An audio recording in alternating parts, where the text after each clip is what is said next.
understands the needs of any client. I actually just referred one of my coworkers to Greenberg and Betterman, and she is truly happy with them. I would definitely recommend Greenberg and Betterman to others. If I ever had another need for an attorney, Greenberg and Betterman would be my first choice. Greenberg and Betterman. Call us. Feel better. DC Family, the Wizards holiday packs are on sale now. Packs start at $57 and include your choice of any 3 games and exclusive Wizards gift. Visit WashingtonWizards.com.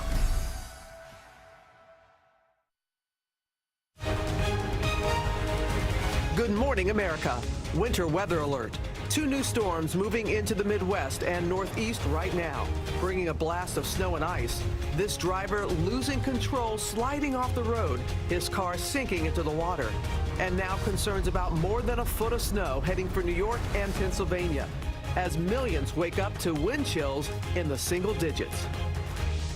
Down to the wire. Republicans scrambling to pass their tax bill as key GOP lawmakers withhold support. A bedridden Senator McCain now holds a critical vote for President Trump's agenda. Hard hits. Overnight, a Colts player carted off the field with a concussion as a former NFL star says he's living with CTE. I started doing a lot of things that I normally wouldn't do. Describing memory loss, violent outbursts, and what he calls demons that almost drove him to suicide. Would he play all over again? Only on GMA.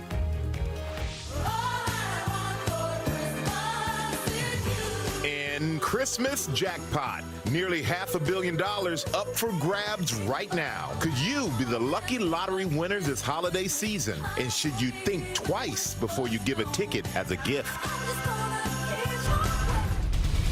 Live in Times Square, this is GMA with Robin Roberts, George Stephanopoulos, and Michael Strahan.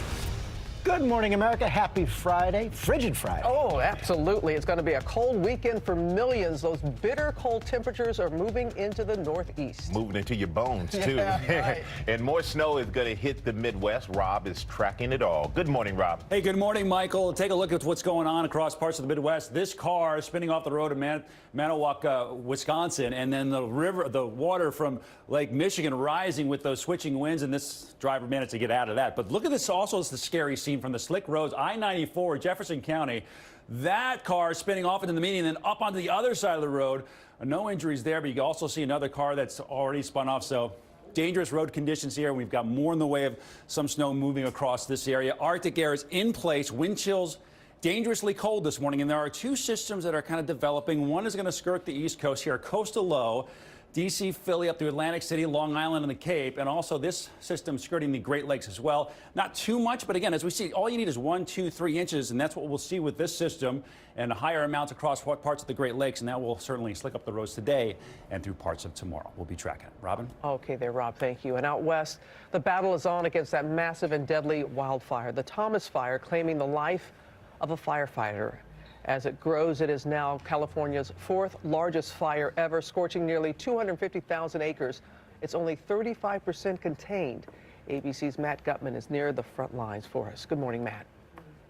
Good morning, Robin. This fire has been surging over the past 24 hours, jumping over containment lines. Again, it is fueled by wind and single-digit humidity. Now, I want you to see what's going on here. This forest has been burning, and the firefighters here have cut what you see here. This is a bulldozer line. They're waiting to make sure it doesn't leap over this line and engulf this house. Now, there are 8,300 firefighters still fighting this gargantuan fire, the Thomas Fire, and the fire has proven deadly once again. A firefighter killed in the line of duty just yesterday.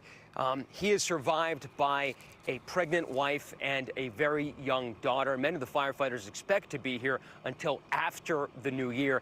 You know, we've spent over a week on this fire now. We've driven almost around most of the perimeter. It is enormous, stretching from where I am right now nearly 50 miles away to the outskirts of Santa Barbara. It is roughly less than half the size of the state of Rhode Island. And give you a sense of how many people have been affected. I mean, I think you can tell how smoky the air is right around me. Hundreds of thousands have been affected by smoke advisories. 95,000 people are still under mandatory evacuation orders, and many of the schools in this area closed last week, and they will remain closed until after the new year.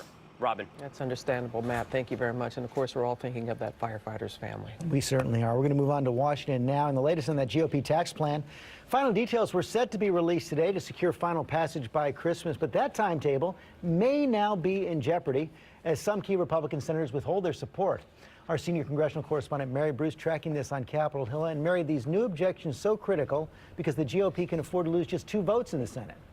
Yeah, George, Republicans have a very slim margin here, and already there are signs of trouble. Senator Marco Rubio tells us he's a no. He's concerned about the child tax credit. And Senator Bob Corker's also likely a no. He has worries about the deficit, and there are others who are still undecided or still looking for more information. Now, here's what we've learned is actually in this bill. It cuts the corporate tax rate and the top tax rate for individuals. Those are big wins for big business and the most wealthy. For the middle class, it doubles the standard deduction, but also limits state and local deductions that many Americans rely on. And it gets rid of the Obamacare individual mandate, which could leave millions more Americans uninsured. And we don't know yet whether it all fits within that $1.5 trillion price tag right now. Meantime, Republican leaders still confident they're going to get this done by Christmas? Well, first, George, Republicans need to actually see a bill. We're told that could happen later today. The Senate is hoping to take action on this early next week, and they are going to need every single vote they can get. But there are still serious concerns about when Senator John McCain will be returning. He's been in the hospital receiving treatment for the side effects of his cancer therapy. We're told he is eager to get back to work, but no word yet on when that will be. Meantime, Mary, there's new speculation about the Speaker of the House, Paul Ryan, some suggestions that this may be his last year in Congress, that he could be leaving after 2018. Yeah, always lots of speculation in this town about when a speaker is headed for the exits. Paul Ryan says this is completely premature. He says he's not going anywhere for now. George. For now. We'll see what happens as the year progresses. Let's get more on this now from our chief White House correspondent, John Carl, our chief political analyst, Matthew Dowd. And John, let's begin with this tax bill. There's so little room to maneuver for the Republicans right now. A lot of final details being set. And this objection from Senator Marco Rubio at the last minute really does complicate things. It sure does. The White House is still confident that they will get the votes here. But, George, this is the world that they are living in now, especially now that the Democrats won in Alabama, Doug Jones getting sworn in January. Basically, you have a situation where every Republican senator can be king. Anybody can stand up and object, and they have to meet their concerns to get it passed unless there's Democratic support. So it looks like Rubio, if they are going to pass this, Rubio ultimately will get his way. Yeah, they're going to have to give him a lot. And let's talk about more broadly here. The Republican leadership does seem convinced that they have to get this done. What could be puzzling about that is that this bill is tremendously unpopular right now. Yeah, they are making an assumption that a legislative victory will equal a political victory, and I don't think it's the case here. All you have to do is reflect on recent history. Is the Democrats thought the same thing about Obamacare, and they rushed that through getting done, thought they would run on it, and then ended up a red wave coming. I think the same thing is here. An unpopular president pushing an unpopular bill through an unpopular Congress is not necessarily a recipe for great success in this. And Donald Trump has done something that I didn't think was possible. He's made tax cuts unpopular and Obamacare popular. But they do seem determined to push ahead. And, John, meantime, President going to be going to the FBI headquarters today, even as in recent days he's been repeating that criticism of the FBI. You know, you remember the president was supposed to go to FBI headquarters back in May, but the firing of James Comey made that virtually impossible. He did not go. This time he's not actually going to the headquarters, George. He's going to the FBI's academy, talking to those that go through its course down there. But you're right, this is an organization that he has said is in tatters and that his own FBI director has said is actually doing quite well. And Matt Dowd, it's coming as you're seeing Republicans ramp up their criticism of the investigation by Special Counsel Mueller. Well, I think this is unreal that the president is doing this. I was actually going to call an audible and ask Michael a question to illustrate the question. How would you feel if somebody who you thought was a friend of yours trash-talked you, trash-talked your team, and then showed up in the locker room and said, "Don't you love me?" That's what he's doing by going to the FBI. That's happened a few times.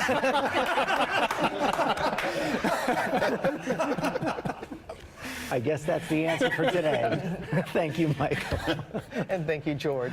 Now to that major net neutrality decision that could affect anyone using the internet. The FCC voting to overturn the rules at a dramatic hearing. So what does it mean for you? Well, our chief business correspondent, Rebecca Jarvis, Please break it down for us, Rebecca. And this is a really important one. Good morning, Robin. The fundamental idea behind net neutrality is that no matter what website you're looking at, your internet speed should be the same. And the internet providers like Verizon and AT&T and Comcast, they shouldn't be able to cut special deals to block or slow down which websites you see. So you see this here. Imagine that these cars represent the websites. In order to reach you, they have to travel down the highway, which represents the internet. Under net neutrality, the same speed limit applies to everyone. There's no special lanes. The rules are equal across the board. But take away net neutrality, and internet service providers can charge to make sites move faster. You see that toll lane there? That's them charging to make some sites move faster in that fast lane. Those that don't or can't pay might be forced to slow down, and consumers could see slower service or none at all on those websites that have been forced to slow down. That was very effective to help us understand. Now, help us understand this. What does this mean for consumers? Could this possibly mean higher bills? It could mean higher bills, Robin. So here's a few ways that consumers could feel this. If these sites are forced to pay additional fees, they might pass that cost on to consumers. So your Netflix bill goes up. There's also a chance that the internet providers of the world could charge you more. So, for example, there are some places without net neutrality, some countries that don't currently have it. The providers in many of those countries are charging consumers extra fees and separately for every one of their services. So email costs an additional fee, music does, video and social media. It costs extra? Yeah, that's one of the dangers. I also want to know, is this guaranteed to go through, though? Because you're already seeing some lawsuits against the move. There are a number of lawsuits that have come up. A number of states, a number of websites and service providers of the internet are already saying that this might be an issue going forward and that there are some lawsuits that are coming up. Also, I should add that this repeal, while it's happened, it's going to take a while to actually have an impact on consumers. Any idea how long it would take to have an impact? I think that the number one thing right now are these lawsuits, and whether or not these lawsuits go through. I should also add that a number of the internet service providers have said that for now their service remains the same with customers. All right, thank you, Rebecca. All right, thank you, Rebecca. Now to backlash that's growing at fraternities across the country over concerns about hazing. An entire fraternity at the University of Houston has now been indicted. ABC's Gio Benitez is here with the latest. Good morning, Gio. Hey there, Michael. Good morning. The university is applauding this indictment, saying hazing is hazing and it's simply unacceptable. This morning, a Pi Kappa Alpha chapter slapped with those charges. This morning, an alleged hazing incident at the University of Houston leading to a criminal indictment against an entire fraternity. We want this to serve notice that to all the universities, the fraternities, the students, their parents, that hazing is a crime and hazing will be prosecuted. The indictment accuses the university's Pi Kappa Alpha chapter of forcing a pledge to go without food, drink, and sleep during a 3-day ritual last year. Fraternity members allegedly tackling him in the dark. According to prosecutors, the unnamed freshman was hospitalized with a lacerated spleen. I get it, it's a frat. And there's a process of joining, but there's also a line you got to draw, and you can't be crossing that line. Rayanne and Stephen Groover spoke to Amy Robach about the tragic consequences that can happen when that line is crossed. I mean, this shouldn't have happened. Shouldn't happen to anybody. Their 18-year-old son, Max, died in an alleged hazing ritual at Louisiana State University. 10 members of the university's Phi Delta Theta chapter are now facing possible criminal charges. Was your son murdered? Yes, I believe so.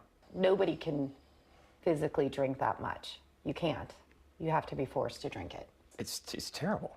I mean, how is making your brother do all these things and humiliating somebody a brotherhood? How does that bond you? None of the students involved in the University of Houston incident face individual charges. Instead, officials are going after the fraternity's chapter. I do think the national organizations have a responsibility to make sure their members are upholding the rituals and the values of their organizations and not participating in hazing activity. The university suspending the fraternity until 2023. And the fraternity's national organization is distancing itself from that local chapter, also suspending them. Meanwhile, in the LSU case, lawyers for the students have denied that their clients participated in any inappropriate conduct or hazing. All these things are so avoidable, easily avoidable. I make it smart. And it keeps happening. Yeah. All right. Thank you, Gio. Okay, we're going to move on now. Next this morning, the Me Too movement continues to escalate. 5 new women have come forward to accuse Dustin Hoffman of sexual assault and misconduct. One of them says she was just 16 at the time. ABC's Eva Pilgrim here with the latest. Good morning, Eva. Good morning, George. Dustin Hoffman facing new accusations this morning. Music mogul Russell Simmons now the center of a criminal investigation. The list of sexual assault allegations against men in the entertainment industry growing. Two-time Academy Award winner Dustin Hoffman, known for film classics like The Graduate. Mrs. Robinson, you're trying to seduce me. Under fire following two explosive news stories in The Hollywood Reporter and Variety detailing allegations of sexual assault and misconduct. At the time that these stories took place, Dustin Hoffman was one of the biggest actors working, if not the biggest actor working. Variety reporting the claims of three women, including two, who say during the production of Hoffman's film Ishtar, the actor groped them against their will. And a friend of Hoffman's daughter claims when she was 16 years old, Hoffman exposed himself to her at a hotel in 1980, the same year he took home his first Oscar for Kramer versus Kramer. Dustin Hoffman and Kramer versus Kramer. Each of the women described Dustin Hoffman groping them.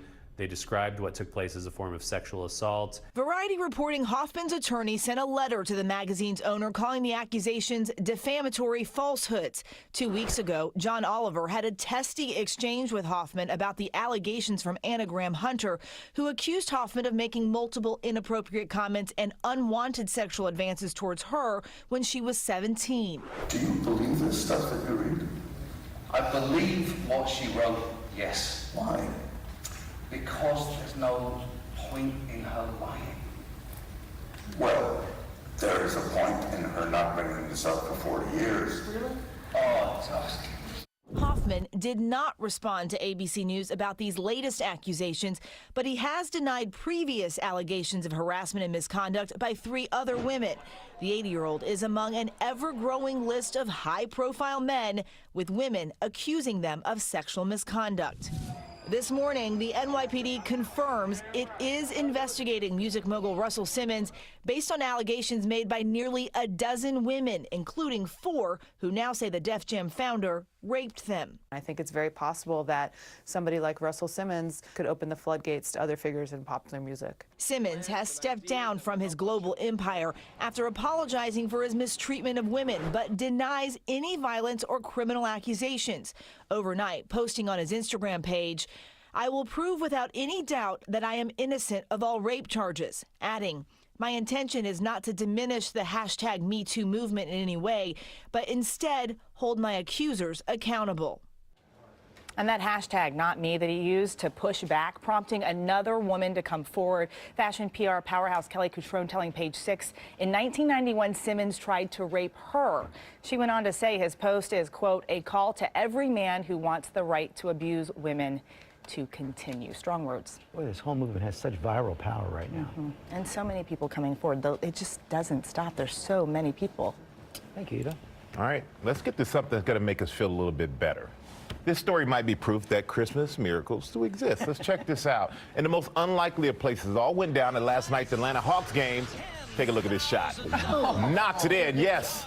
That's my man Norman. He got picked out of the crowd. We've all seen people picked out of the crowd, and we're like, where did these people come from? He just chucked it. You're an expert. You played basketball, Robin. What do you think? It was. So you don't like the form? You don't need no style points. You don't need style points. Well, Norman's like, I don't care about That's style. right. I won $10,000, everybody. I'm rich this morning. And they asked him what he's going to do with the money, and he said he is going to enjoy Christmas. Norman, congratulations.